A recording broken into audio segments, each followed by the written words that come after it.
Hey there, Business for Unicorns podcast listeners. This is Mark, and I'm here to tell you about an awesome free resource on businessforunicorns.com. If you ever find yourself feeling frustrated with your training gym because you know that there are all sorts of things you could work on, but you're not really sure how to prioritize, you don't know what's the most important thing to work on or what order you should be tackling your priorities, well, now is the time to go to businessforunicorns.com, click the button, and fill out our free self-assessment. With the Ultimate Training Gym Owner Report Card, you will gain immediate clarity on just where to be focusing your attention to create more positive impact on your community, to drive more revenue and take home income, and to do it all with less stress and more peace of mind. So go to businessofunicorns.com, click the button, fill out that free self-assessment, and start building a business and life you love today.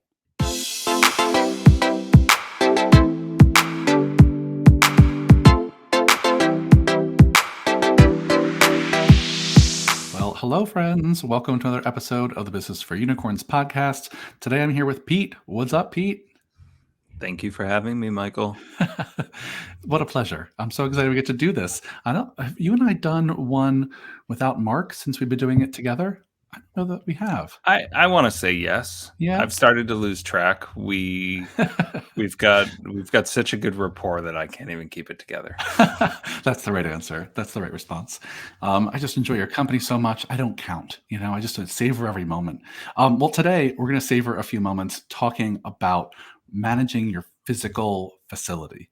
And I mean that literally managing the spaces your business inhabits as a training gym. And frankly, I was thinking back, I don't think this is a topic we've literally ever spoken about on this podcast.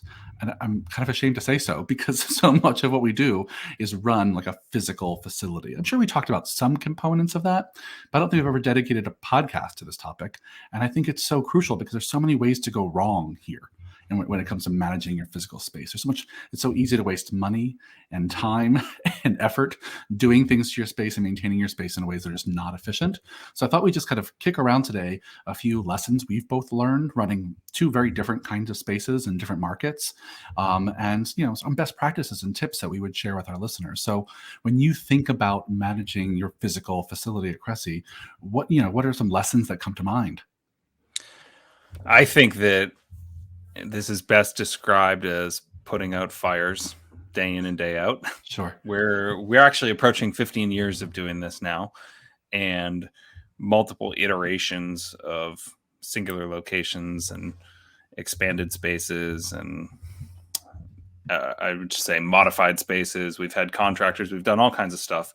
And I don't know that I have any hard ground rules that I would put in place.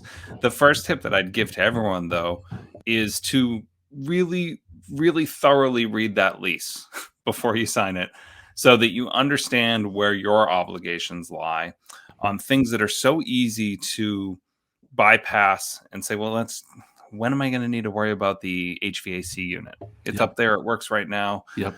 But then you don't realize that maybe you're on the hook for a certain expenditure for, say, annual maintenance, preventative maintenance. You might not realize it, but the building might mandate that you get new filters put in at a defined period on your dime using their vendors. And things like that really threw me for a loop early, and it was entirely my fault. I mean, it's there. The language is in the lease. When I read it again, it said that you're going to be the one. Fire extinguisher maintenance would be a good example. Every year I get that invoice for $150 or $200 where someone has to come in and look at the dust collecting fire extinguishers that have not been once used, thankfully, in the 15 years we've been doing this. Yep. And say, yep, they're still there, Pete. Give me $150. And stuff like that I didn't anticipate. And I think I allowed myself to kind of just ignorantly bypass as I was signing off because I was just so excited to get in and up and running. And there are a lot of little expenditures like that become big expenditures cumulatively. Yeah, That might just be my experience, though. No, 100%. You're spot on. I've experienced that, myself at Mark Fisher Fitness, and I hear that a lot from our Unicorn Society members.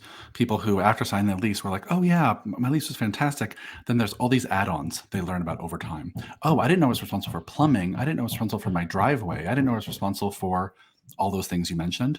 And those are things that you wouldn't know to ask when you first are doing your first lease. Like, how would you know to ask about fire extinguishers or HVAC annual maintenance, right? And so I think those are really great tips to think about everything that's in the space and who's responsible. What is your landlord taking care of, and what are you responsible for? That's hard to know on your first go around, but it's so crucial. I think it's great. And a lot of it, there isn't real clear language in there. Yep. For example, we've got 25-foot ceilings in our space, and that makes the lighting relatively inaccessible. And if a bulb goes out, one party needs to replace it. If a ballast goes out and it requires electricians to come in and fix it, you could argue that the landlord needs to replace it. Okay, well, if I'm replacing it, well, do I have to hire the lift that's coming in here to get it? Is there one on site on the property that we can use at a discounted rate? Are we supposed to get on ladders? In which case, does the landlord's insurance cover that if we fall off one of them, or is it ours? All of this stuff is just buried in the nuance of these leasing agreements. Yep. And I would never expect any first-time gym owner, or in my case, 15-year gym owner, to see it all. There's stuff that I'm going to encounter in the next 6 months that I didn't see coming. Sure. And it's just the way this goes, but it's kind of embrace the fact that you're going to get blindsided periodically. And that's where these kind of like profit first slush funds come into play. It's for picking up the tab on stuff like that. Yeah, 100%. And I think, another way to get around that, also I should pause and apologize. If listeners, you can hear some background banging. There's some people on my roof doing some work, so ignore them. I'll try and mute myself. The lease says possible. Michael pays for that himself. Yes, that's true. This is also a conversation about home ownership. Surprise. But what was I going to say? I think it's so true. I think one other way that I would recommend to our listeners to try to avoid that, if you are opening up a new location or your very first location, talk to several other gym owners. I mean, groups like Unicorn Society are great for this because you can crowdsource with other gym owners or coaches like us. What are all the things you pay for a facility in a given year? And just ask them to list it out for you. You don't even need the numbers. You just need to know what you don't know, which is, oh yeah, I might be responsible for HVAC or plumbing or all the things we mentioned. That's a great one, Pete. I'll share one too. Not just that. Can I add one more on Please. this topic? Because I think it'll save people a lot of energy and stress. Yep. We've spent all kinds of time telling people that they need to call references on new hires. If you're going to sign a lease, the equivalent to calling references is walking next door, across the hall, in the building, knocking on the office door of the owner of that property and saying, "Hey, I'm thinking of signing a lease across the way. Would you mind answering 2 quick questions? 1, have you enjoyed being a tenant here? Did they take care of you? And 2, is there anything that you suggest I pay extra special attention to that might blindside me in this process?" And they might say, "Oh, the cam charges are way high," or expect them to hit you with an unexpected, let's say, real estate tax that you weren't seeing coming at the back end of the year. Things of that nature. The people who are already on the premises have been smashed by those. And if a potentially new tenant came in and asked me that question, I wouldn't be like, "Go away." I'd say, "I got you. Sit down. Yeah. I'm going to make a list for you because I want to pay it forward. What just happened to me?" Yeah, 100%. Sorry to cut you off. No, I think it's a great tip. And I love we're spending time talking about the lease because, many people in our space, they make or break their whole operation by signing a shitty lease, or a good lease, right? And so making sure that your landlord is someone that you've vetted as well as you possibly can is great. I'll even add one more to that, which is I think you need a real estate attorney to review your lease in advance. And that's another layer of protection of people will be like, "Oh, well, this lease doesn't account for X," or "This lease, we should add to this lease that your landlord will pay for X." And that kind of expertise will just pay off dividends if you have a long-term lease. And most of us these days do have 10-year leases. And so, if you pay a little bit for a lawyer up front, they should pay for themselves and then some by helping you adjust your lease. So I think it's really important. I'll share maybe just 2 quick ones that I thought of when we decided this topic. One was, I've made the mistake so many times at Mark Fisher Fitness, especially in the early years, of picking the wrong materials for the space, the wrong flooring, the wrong wall coverings and paintings, the wrong furniture, just stuff that does not live up to wear and tear in a gym. And it has meant I've had to replace my flooring and my furniture and my wall coverings more often when I was choosing the wrong thing. And so I say that because I know early on for us at MFF, we had to go super cheap, right? We were bootstrapping and we didn't have big investors. And so we were just using what we got. In fact, the first furniture in MFF was my apartment furniture. Like that was the lobby furniture. And then we didn't know what we were doing. So we just went to like Home Depot and got like peel and stick carpet tiles, and we painted the walls ourselves, and we did it like an eggshell, which showed every scratch you could possibly have on the walls. And we got this super cheap rolled rubber product. And none of that lasted more than 18 months. Right? I had to replace all of that, the furniture, the flooring, all the flooring within the first, under 2 years of running MFF.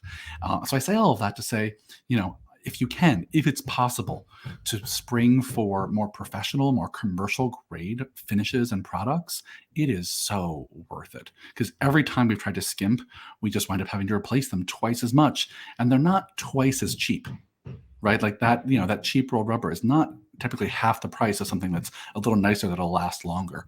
And so I just say picking the right materials has been crucial for us.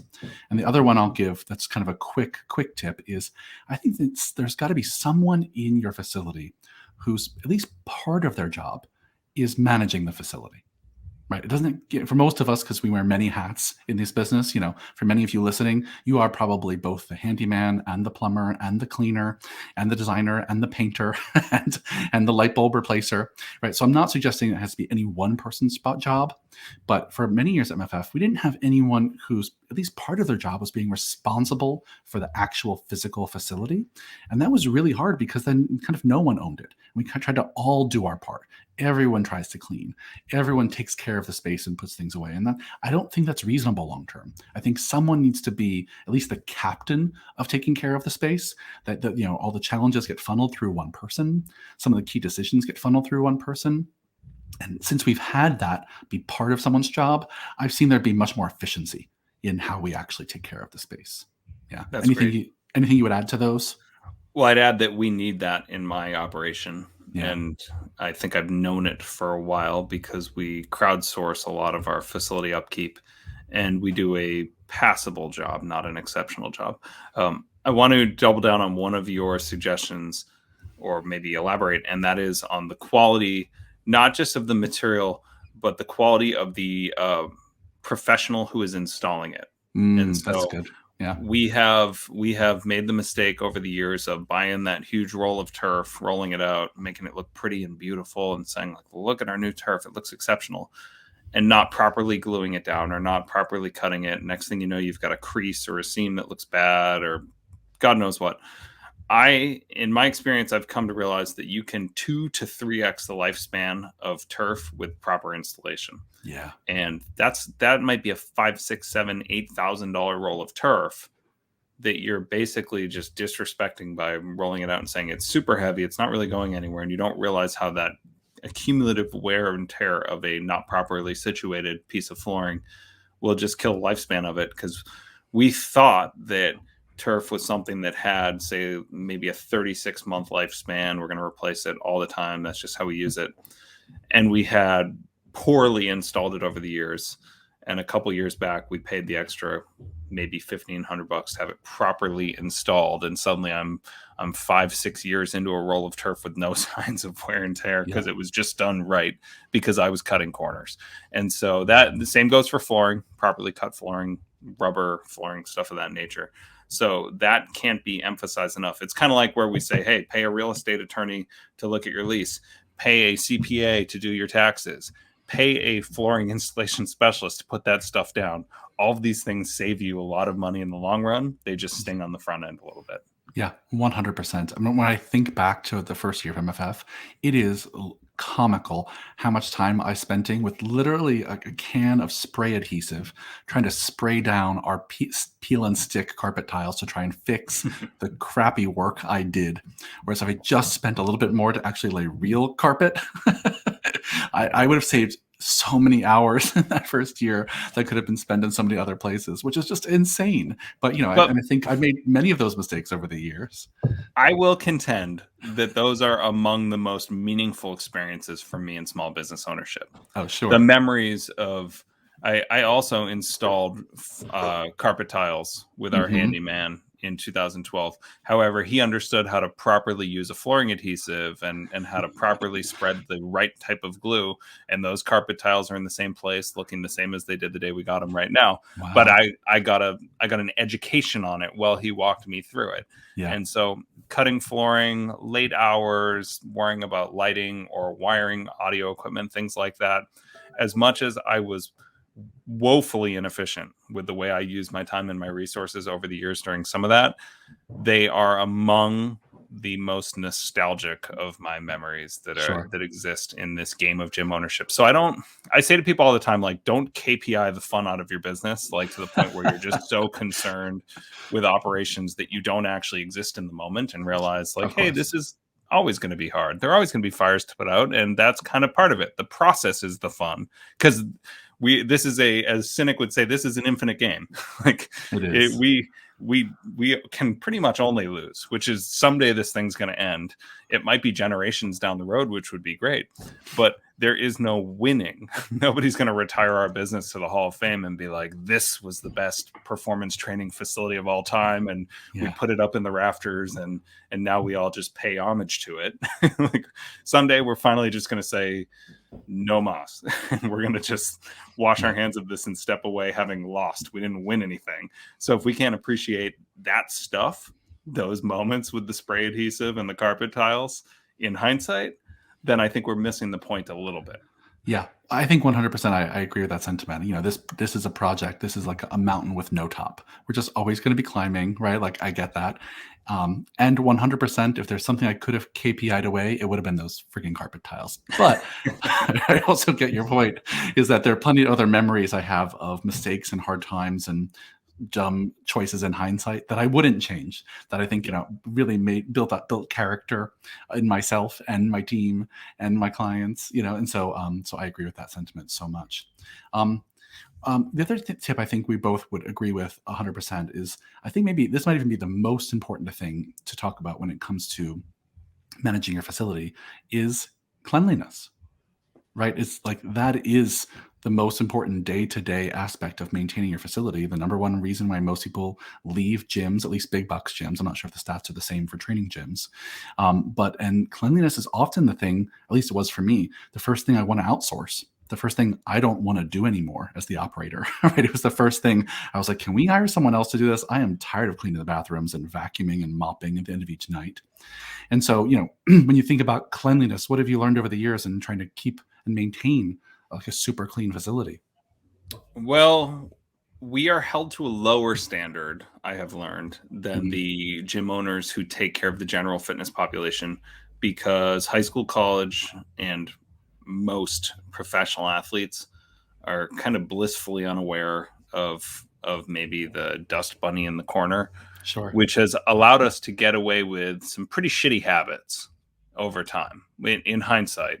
And that was really illuminated for me during COVID, when it came time to give the gym that deep clean and then reassess our habits. And our deep clean was considerably more laborious than the average gym owners because we weren't doing a good enough job. So I think we're better since then.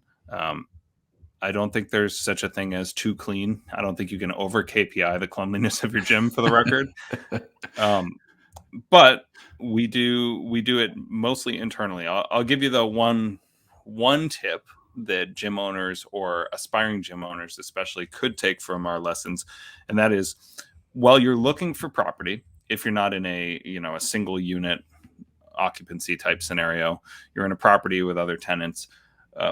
If you have the option to sign a lease somewhere with shared restrooms like we do in our Massachusetts facility, dive on that as fast as you can, because we've really, in our early stages, we took for granted the convenience of just paying a cam charge that meant that every night the building was going to arrange for somebody to come in and change the trash bags and the barrels and make sure that there's toilet paper in the bathrooms and there's soap in the dispensers. And that stuff just happened off our radar. We were paying for it. It's built into the lease, but we're never cleaning toilets. We're never mopping floors like that. And so our clients are not inconvenienced either. They walk by the front desk and they walk 15 yards down the hall to a larger restroom than we would be able to offer internally in our space. So there are never lines for stalls or things like that because it caters to a significantly bigger population. And it wasn't until Eric and Anna got down to Florida with our new business partners, opened up a spot, had to have our own restrooms on site, that they realized, like, wow, our clients are pigs. Like they just do not respect the space. Yep. And next thing you know, we run a performance gym. That means sometimes you're cleaning up vomit because somebody went too hard pushing the sled. Yep, or you're cleaning up after 13-year-old boys who don't take a lot of pride in their aim in the restroom. And that stuff became like the bane of their existence as a staff. And yeah, they've since adjusted and acclimated. But up here in Massachusetts, I don't even think about that. I just make sure our rent's paid on time, and it means the bathrooms are going to be clean. And if they're not, I'm going to send an angry email to the property manager because I pay for that.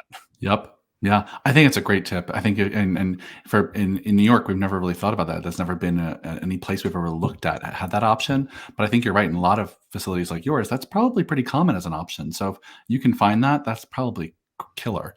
That's amazing. I think it's regionally specific because in Florida, when we got out of our first facility, and we were entertaining the idea of buying and building or possibly renting elsewhere, these industrial kind of flex spaces that we have a lot of here in the Northeast with these shared restrooms and shared common areas aren't quite as common, at least not in the Southeast Florida area where we were looking. Because Eric looked hard. He wanted those bathrooms to not be his burden. Exactly. Yeah. Well, I think, I'll share one more thing about cleanliness, and then we'll probably have to wrap it up for the day, which is we've done both of these things at MFF. We've both hired our own employees who were our cleaners, part-time and full-time, and we've hired outside companies to be our cleaners.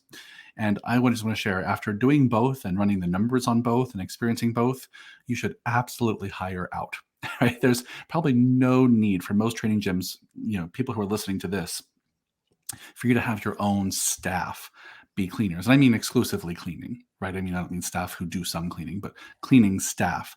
If you need a part-time or full-time cleaning person, you should absolutely hire out to a company. The main reason I say that is because you then won't be responsible for covering them when they're sick or they're on vacation or any of that. And that's something that we learned the hard way. We totally tried to have our own employees, and it just became so difficult because every time they were gone or sick, someone else on our team had to cover for the cleaners. And now that we outsource it to a company, it's totally their responsibility.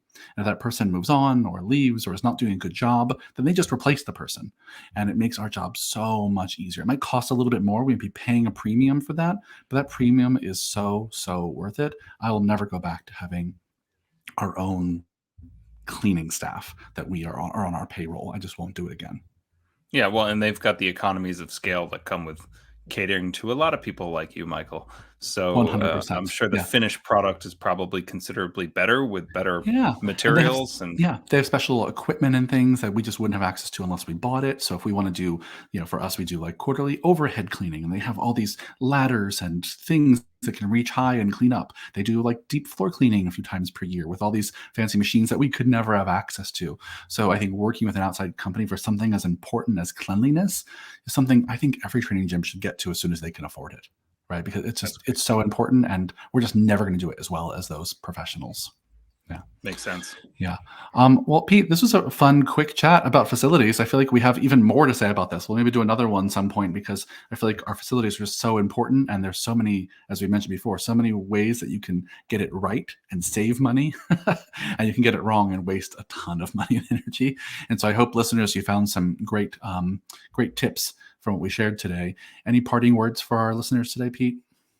I'd be eager to receive any tips of this nature from listeners who are happy to point out things that we missed, because this is you're right, or you were right at the beginning of this conversation. This is a under-discussed topic for us facility owners. Of all the podcasts I've ever recorded, I've never once had this conversation, which is pretty wild in hindsight. It is kind of wild since we're like literally brick and mortar business owners. We should talk about the bricks and the mortar once in a while. So there we go, friends. Share this, share, comment, subscribe. We want to hear down below wherever you're listening or watching to this. What are some tips and tricks you've learned over the years running your facility? And thanks so much for this conversation, Pete. Y'all have a great day. We'll see you on the next one. Talk soon. Well, I hope you loved today's podcast, and forgive me, I want to remind you one more time, if you haven't already done so, head over to businessofunicorns.com, click the button, and get your free self-assessment, the ultimate training gym owner report card. I promise you, you're going to want to dig into this resource and get the support you need, finding crystal clarity on exactly where you need to be focusing to create a life and a business you love.